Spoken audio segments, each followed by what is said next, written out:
May isang tanong na hindi inaamin ng karamihan ng lalaki, pero nararamdaman nila sa bawat tingin sa isang babaeng maganda. Bakit parang kinakabahan ako? Bakit parang may pressure kapag maganda ang babae? Akala ng iba simpleng hiya lang, pero sa deep psychology, mas malalim ang dahilan. Hindi takot sa babae, takot sa kung anong nararamdaman nila kapag kaharap ang ganong klaseng babae. Kasi kapag maganda ang babae, automatic nag-a-activate yung instincts ng lalaki. Biglang tumataas ang standards niya sa sarili. Dapat confident ka, dapat maayos ka magsalita, dapat hindi ka magmukhang tanga. At doon nagsisimula ang silent pressure, yung pressure na hindi galing sa babae, kundi galing sa sarili mong expectations. Maraming lalaki rin ang nai-intimidate sa magagandang babae dahil sa fear of rejection. Ang utak mo sinasabi, kung maganda siya, siguradong maraming umaaligid. Baka hindi niya ako pansinin. Kahit wala siyang ginagawa, iniisip mo na agad na hindi ka papasa. Doon nagkakaroon ng emotional freeze, yung hindi ka makapagsalita, hindi ka makatingin diretso, hindi ka makagalaw. Sa ibang lalaki naman, trauma ang dahilan. Minsan may magandang babae noon na nag-reject sa kanila, o pinahiya sila, o hindi sila sineryoso. At dahil mas malakas ang impact ng rejection kapag galing sa taong attractive, nagkakaroon sila ng subconscious fear sa susunod na encounter. Hindi takot sa babae, takot sa history na pwedeng maulit. Pero ang pinaka-deep psychological reason? Ang beauty ng babae ay nagre-represent ng value. At kapag hindi stable ang self-worth ng lalaki, nagko-collapse ang confidence niya. Kaya may mga lalaking kayang maging alpha sa ibang tao, pero biglang nagiging tahimik kapag kaharap ang babaeng sobrang ganda. Hindi dahil mahina sila, kundi dahil hindi pa aligned ang self-image nila sa level ng babae. Kaya kung gusto mong maintindihan ng mas malalim kung bakit ganito ang behavior ng lalaki at paano mo ma-overcome ang fear na yan, manatili ka hanggang dulo ng video. Ito ang Darkness of Truth, kung saan tinatalakay natin ang mga psikolohikal na sikreto na hindi mo naririnig kahit saan. Subscribe ka na, tapusin mo ang video, at simulan nating i-unlock ang psychology na matagal nang nagko-control sa'yo. Number 1. Pressure ng standards ng lalaki. Kapag ang isang lalaki humaharap sa babaeng maganda, hindi babae ang unang iniisip niya, sarili niya. Biglang tumataas ang standards na kailangan niyang i-maintain. Dapat maayos magsalita, dapat composed, dapat confident, dapat hindi magmukhang walang alam. At kahit hindi nila inaamin, internal pressure ang unang kumakalaban sa kanila. Sa subconscious mind, kapag maganda ang babae, ang utak ng lalaki nag-a-activate ng instinct na dapat maging worthy siya. Nagiging hyper-aware siya sa bawat kilos, tono at salita. Kahit simpleng eye contact nagiging challenge. Ang takot na magkamali ay nagiging sobrang lakas. Kaya maraming lalaki ang biglang nagiging awkward. Ang pressure na ito hindi galing sa babae, kundi sa sarili niyang expectations. Mas maganda ang babae, mas matindi ang tingin niyang kailangan niyang patunayan ang sarili niya.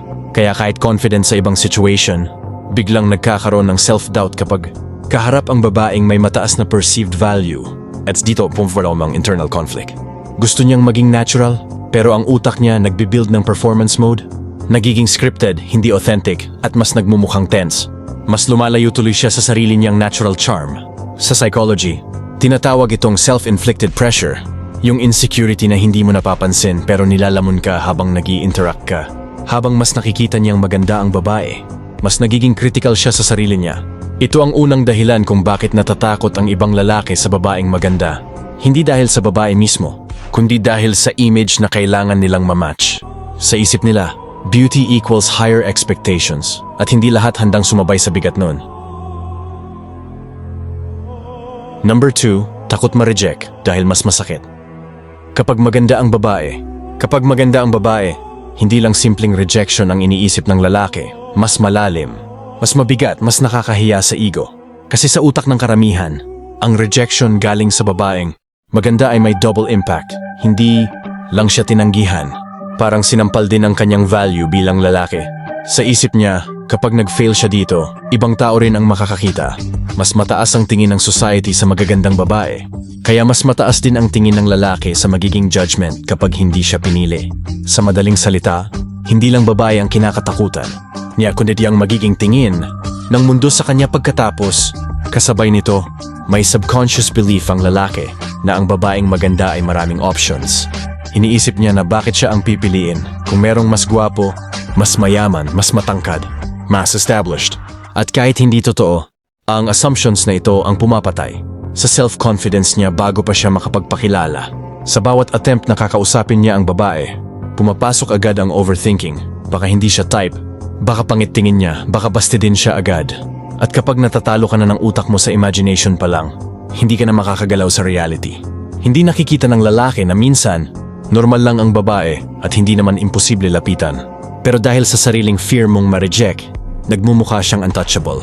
Kaya natatakot ang lalaki hindi dahil unreachable ang babae, kundi dahil mas malakas ang ego damage kapag hindi siya pinili. Ngayon, ituturo ko sa iyo ang mga tamang galaw. Kapag maganda ang babaeng, lalapitan mo yung mga diskarte na dapat baon mo para hindi ka ma-overwhelm sa sitwasyon. Kasi tandaan mo, may mga babaeng sobrang ganda pero pangit ang boyfriend. Bakit? Dahil ang mga lalaking lumalapit sa kanila kaunti lang. Karamihan natatakot, kinakabahan, o iniisip na hindi sila worth it. Kaya madalas ang pinakamagandang babae, sila pa yung walang lumalapit dahil inakala ng mga lalaki na hindi sila papatulan. Ngayon, simulan na natin. Number 3. Kontrolado ang galaw mo, kahit maganda siya. Kapag ang isang lalaki ay sanay humarap sa magagandang babae, mapapansin mo agad sa kilos niya. Hindi siya nagmamadali, hindi niya pinapakita ang kaba, at hindi niya hinahype masyado ang sarili niya. At siyang paraan para hindi ka matalo sa presensya ng isang magandang babae, panatilihin mong kalmado ang galaw mo. Kapag hindi ka nagpa-pressure, mas nagiging natural ang dating mo at mas nagkakaroon ka ng commanding presence. Maraming lalaki ang sumasablay dahil nag-o-overreact. Kapag maganda ang babae, bigla silang tumutuwid ng likod ng sobra, tumataas ang boses o nagiging sobrang accommodating. Ang problema sa ganitong approach, nakikita ng babae na nahuhulog ka agad sa charm niya. Kapag nangyari iyon, nawawala ang respeto niya dahil alam niyang kontrolado ka ng hitsura niya. Dapat ang mindset mo simple lang. Tao lang siya, hindi Diyosa. Oo, maganda siya pero hindi niya pag-aari ang emosyon mo. Kapag na-establish mo ito sa utak mo, mas nagiging steady ang energy mo. Hindi ka nanginginig sa presence niya at hindi ka natataranta. Kapag tumingin siya sa'yo ng diretso. Pag humarap ka sa maganda, kailangan mo ng neutral confidence. Hindi kayabangan, hindi pagmamayabang, pero hindi rin pagiging sobrang humble. Yung confidence na kalmado lang, sapat para maramdaman niyang hindi mo hinahabol ang validation niya. Ganito gumagalaw ang mga lalaking alam ang value nila at hindi nagpapadala sa itsura. Mas nagiging effective ito kapag matatag ang boses mo. Hindi malakas, hindi pa cute, kundi stable. Ang babae, lalo na yung maganda, sanay sa lalaking nanginginig o nag-a-adjust ng tono. Kaya kapag steady ang boses mo, doon siya nagiging curious kung bakit hindi ka kagaya ng iba. And dito nagsisimula ang tunay na psychological advantage. Kapag hindi ka intimidated, nagiging unpredictable ka. Hindi niya ma-figure out kung bakit hindi ka nahuhulog agad sa ganda niya. At tandaan mo, kapag curious ang babae, doon nagsisimula ang attraction. Number 4. Panatilihin ang tamang distansya at presensya. Ang unang pagkakamali ng karamihan ay ang biglang paglapit ng sobra sa isang magandang babae para bang kailangan agad makuha ang atensyon niya. Pero ang totoong may diskarte, marunong gumamit ng tamang distansya. Hindi lumalapit ng agresibo, pero hindi rin umaatras ng parang takot. Ang ganitong balance ang naglalabas ng masculine presence. Hindi pilit, hindi OA pero ramdam.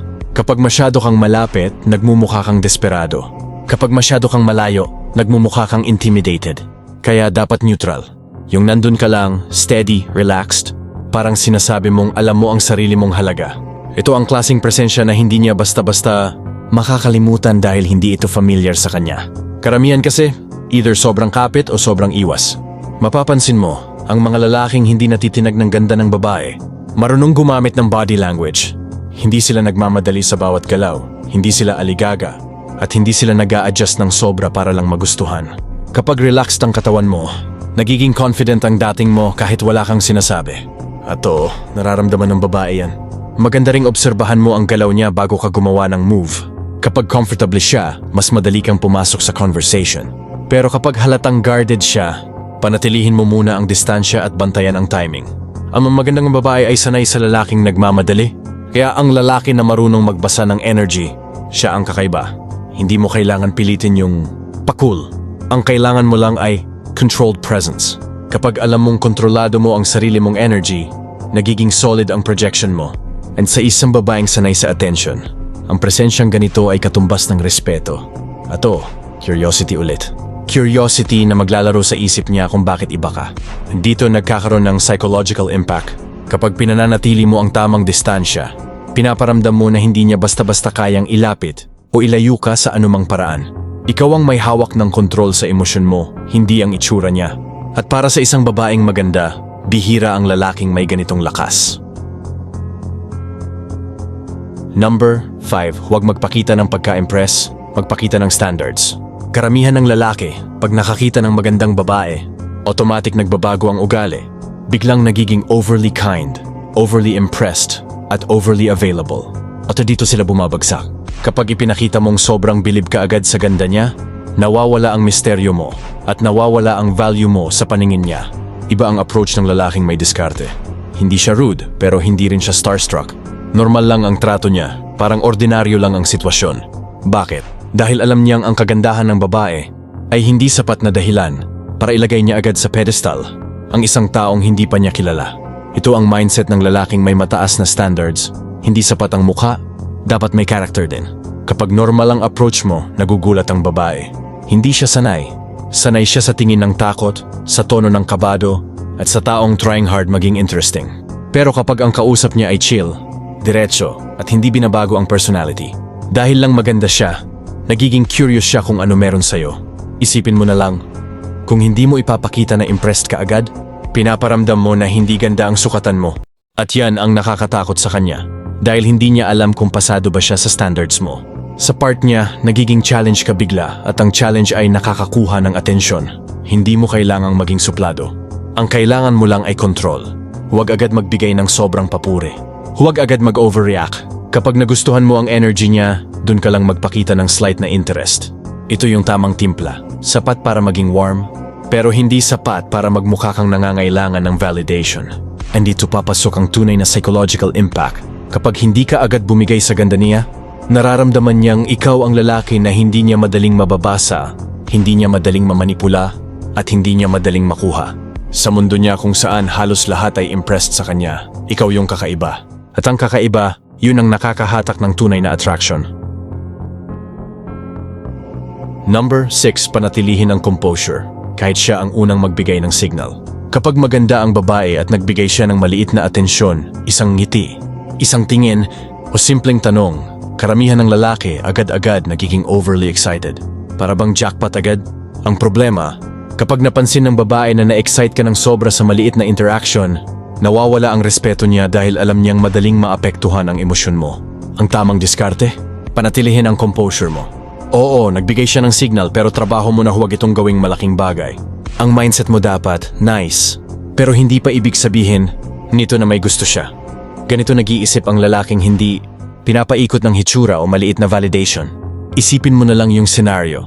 Nagtanong siya ng simpleng, "Hi, ikaw yung nakita ko kahapon, di ba?" Tapusin mo ang conversation ng natural, hindi hyper. Huwag ka magmamadaling gumawa ng moves o mag-show ng sobrang interest. Kapag kalmado ka, mas nagiging authentic at hindi desperate ang dating mo at yun ang pinakamabigat na weapon mo sa harap ng magandang babae. Sanay siya na kapag nagbigay siya ng konting atensyon, halos lahat nakangiti mula tenga hanggang tenga. Kaya kapag ikaw ay steady lang, nagtataka siya bakit hindi katulad ng iba. Bakit hindi siya agad na excite? Ano meron dito? Yan ang tanong na papasok sa isip niya at dito nagsisimula ang epekto ng psychological intrigue.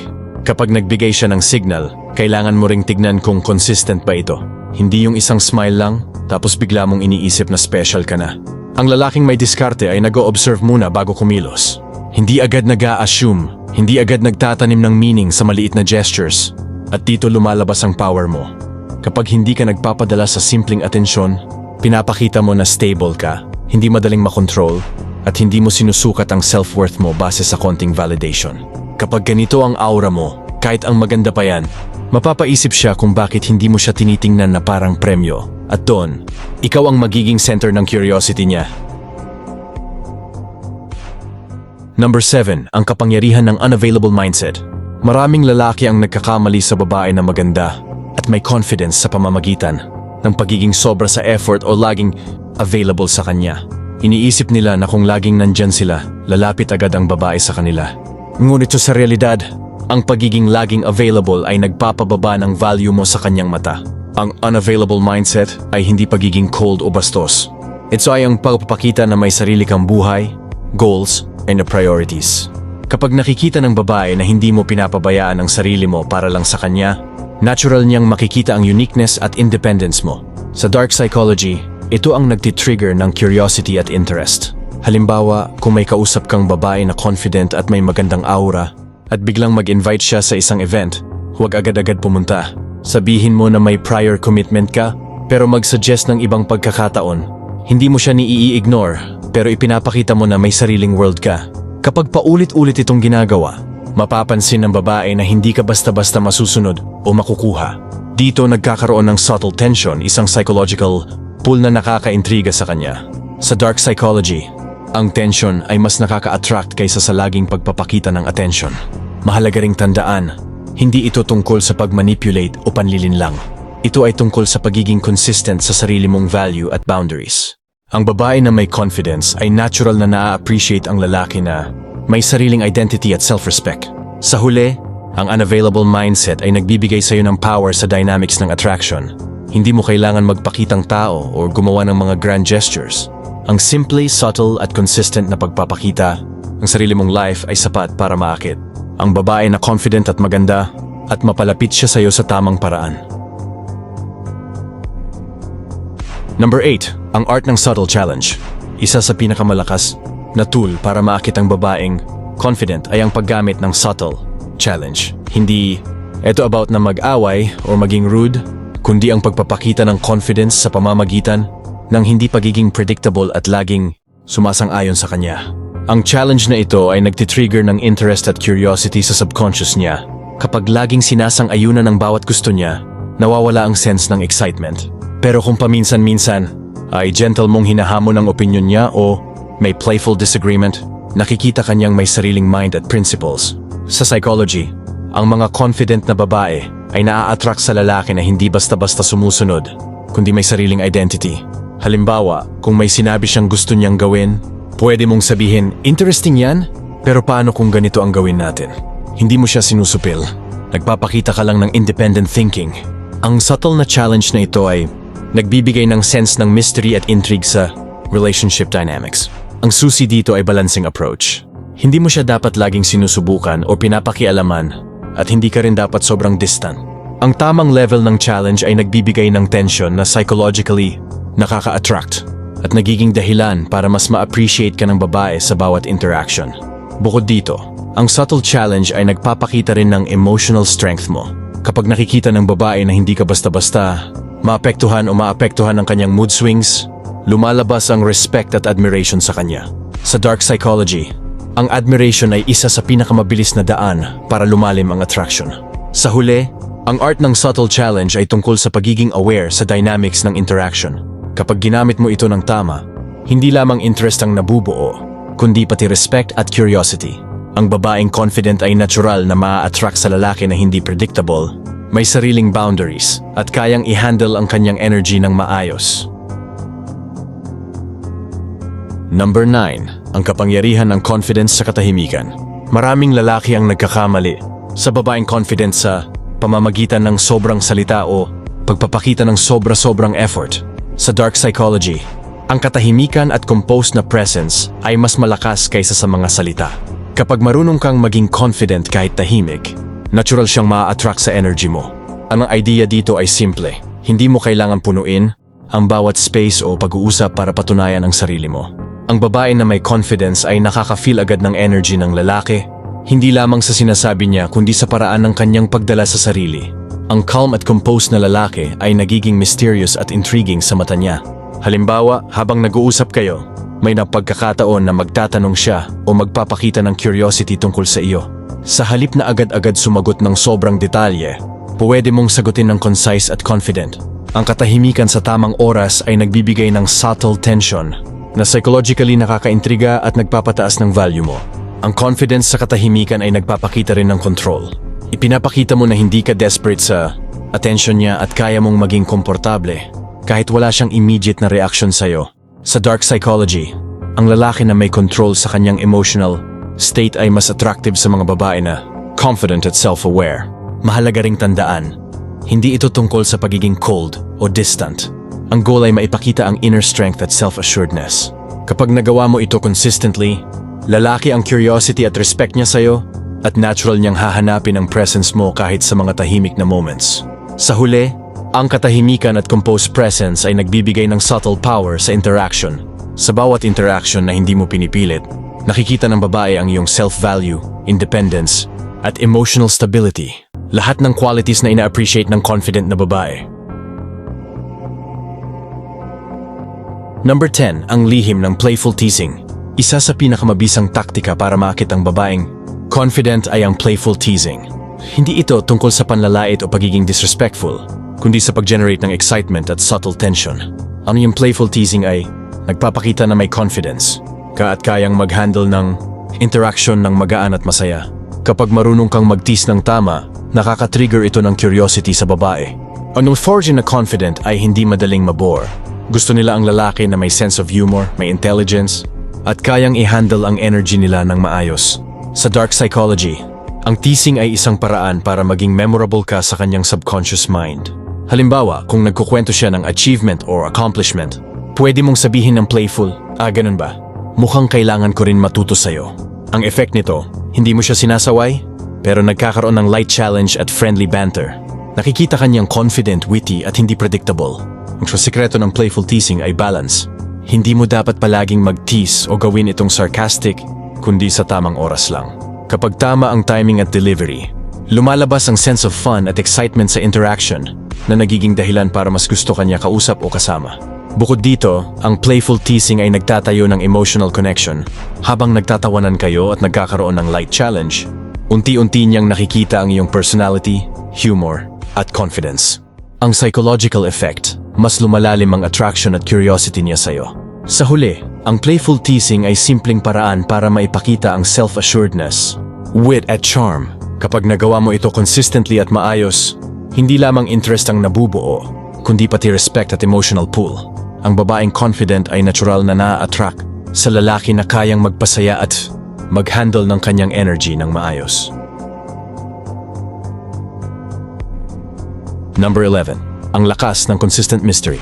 Isa sa mga pinaka-epektibong paraan para maakit ang babaeng confident ay ang pagiging consistently mysterious. Hindi ito tungkol sa pagiging secretive o deceptive, kundi sa pagpapakita ng depth at uniqueness na hindi agad na ipapakita sa lahat. Yung mystery ay natural na nagdudulot ng intrigue at curiosity sa kanyang subconscious mind. Kapag palaging predictable ang lalaki, nawawala ang excitement. Ngunit kapag may parts ng buhay, opinions, o hobbies ka na hindi agad niya alam, nagkakaroon siya ng dahilan para mas mapag-isipan ka at mas gustuhin kang kilalanin. Sa dark psychology, ang curiosity ay isang malakas na tool sa attraction. Halimbawa, habang nagkukwento siya tungkol sa sarili niya, pwede mong i-share ang konting detalye tungkol sa sarili mo, pero hindi lahat. Halimbawa, ganun ba? I've tried something similar, pero iba yung experience ko, baka need mo munang marinig next time. Hindi mo niya binibigay lahat, pero naiwan ang sense ng anticipation at excitement. Ang consistent mystery ay nagpapakita rin ng self-confidence. Kapag nakikita ng babae na may sariling life, goals, at experiences ka na hindi niya agad alam, napapansin niya ang uniqueness at independence mo. Ang psychological effect, lumalakas ang interest at respect niya sa'yo. Mahalaga ring tandaan, hindi ito tungkol sa pagiging closed off or distant. Ang point ay magkaroon ng balance, mag-share ng tama, mag-open sa tamang oras, pero iwanan ng ilang bagay para sa subtle intrigue. Ang babae na confident ay naa-attract sa lalaki na may depth at layers sa personality. Sa huli, ang consistent mystery ay nagbibigay ng subtle power sa interaction. Kapag nagawa mo ito ng tama, hindi lamang curiosity ang nabubuo, kundi pati admiration at emotional pull. Ang babaeng confident ay natural na hahanapin ang connection mo dahil sa sense ng uniqueness, depth, and self-assuredness na ipinapakita mo. Number 12, ang lihim ng emotional control. Isa sa pinakamahalagang aspeto para maakit ang babaeng confident ay ang emotional control. Hindi ka basta-basta maapektuhan ng mood swings, pang-uudyok o games niya. Ang lalaki na calm, composed at may control sa sarili ay natural na nakaka-attract sa mga babae na may mataas na self-esteem at confidence. Kapag marunong kang i-manage ang emosyon mo sa interaction, nakikita ng babae na hindi ka desperate, hindi ka insecure, at kaya mong harapin ang anumang sitwasyon ng may dignity. Sa dark psychology, ang control sa emosyon ay nagiging signal ng strength at stability. Dalawang qualities na highly attractive sa confident na babae.